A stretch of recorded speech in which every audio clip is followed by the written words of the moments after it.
Hey everyone, Michael Hammond here. It is great to be with you. Hope all of you had a wonderful weekend. It's the start of a new week. It really depends on your outlook, right? Do we get to focus on what we get to do or what we have to do? John Gordon, I love that quote from him, and I always try to think of that when the week starts of what do I get to do today? What do I get to do this week? So we're on this journey. It's hard to believe we're in the last week of January. It's already flying by. However your goals are going, have you already stopped doing your resolutions?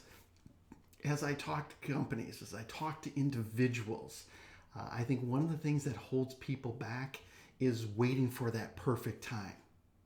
Waiting for that perfect time to get started, waiting for that perfect strategy. And believe me, strategy is very important and I think it's critical. But too many times, what holds people back is they get paralyzed and they don't just take action. So the first thing I want to say today is take action. If it's on a personal level and you're trying to exercise or get back into shape or whatever it may be, just start walking. Start taking some steps. Do something today. If it's from a business perspective and you're trying to grow and you're trying to get more demos, you got to start interacting. You got to start building those relationships. Do something today. That's the action. Once you take action, what I really want to talk about today and what's been on my heart this weekend is what then sabotages us once we start taking that action. So if you haven't started taking action, take action. But for those of you that started taking action and then somehow self-sabotaged, I want to talk about what are the things that happens when that takes place. And I think there's two concepts I want to talk about. The first one is instant gratification, and the second one is delayed gratification. But I want to explain that because I think so many times we get caught up in society, in life, for personal and for business. Instant gratification, need the ROI now. Did you make the call? Did you close the deal? Stop. Hold on a sec, right? That's instant gratification mindset, and it holds us back. It self-sabotages, right? I got up and I exercised today and I'm fired up. Now what happens is I have to make a choice. Do I fall in the trap of instant gratification? Well, I worked out today, so yeah, I can go to my favorite place and get that burger and fries and do whatever. That's instant gratification. Delayed gratification doesn't mean that I don't acknowledge that win today. Doesn't mean it's using that win today, saying, hey, I got up, I exercised. I'm going to use that as motivation so that I'm going to eat right today. I'm going to use that as motivation so that I get up tomorrow and feel even better and more energized. And the same thing goes with business.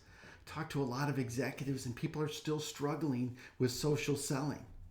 And to be honest with you, really look at the fundamentals, they were probably struggling prior to social selling, right? The instant gratification mindset is the people that would show up to a trade show. Did you hear the word I used, showed up for a trade show? And then as soon as they introduce themselves to someone, they're trying to book a demo and they're trying to tackle them and tell them how great their product is. Stop. It doesn't work. And the worst part is they've now tried to take that same approach into the digital realm and they're wondering and they're frustrated why they're not having success, right? It's because that mindset of instant gratification, right? You ask someone out on a date. As soon as they say yes, do you ask them to marry you? No, that's stupid. It's crazy. Now, executives are struggling with social selling and they're like, well, what kind of ROI am I going to get from doing social media? And I don't have time to do that. And I'm connecting with a bunch of people. Not all of those people are going to buy my solution. Get out of that short-term mindset, that instant gratification. Yes, I understand you have to pay the bills. Yes, I understand that there's quotas and objectives. I've run a number of sales teams. But if you don't take the time and have the mindset to foster relationships, to build relationships, you're never going to be successful socially selling. The best analogy I can give these executives when they're talking about it and it still doesn't seem to connect and they always want to know, well, I connected with 200 people this week. Why didn't I close any deals? Really? There was no engagement. There was no relationship building. So the analogy I give is that how it works with M&A activity? Do you find a company that you think would be a good fit and instantly the deal's done? Well, of course not, Michael. I mean, there's months of due diligence and courtship, and we have to talk to them and find out if there's a good fit and if they'd fit into our culture. Exactly. Take that same mindset to social selling. Take that same mindset to your sales team so that they can be successful. Realize that if you don't foster and grow and develop relationships, you're never going to be successful. So don't let instant gratification, right? Just got 50 connections and then now you give them a hard sales pitch. Spam, stop, don't do it. Nobody wants it. It doesn't work. That's why I had an executive tell me the other day, people don't respond to my emails. Yeah, because you're hawking your goods. You're giving them a hard sell. What they respond to is genuine and authentic engagement. You're interacting with their posts. They're interacting with your post. You're finding out more about them. It's that courtship. It's that due diligence. It's understanding if your cultures align. Take the mindset today, this week. Go out there, take action, but focus on delayed gratification, on that bigger picture. Where are you adding value to other people?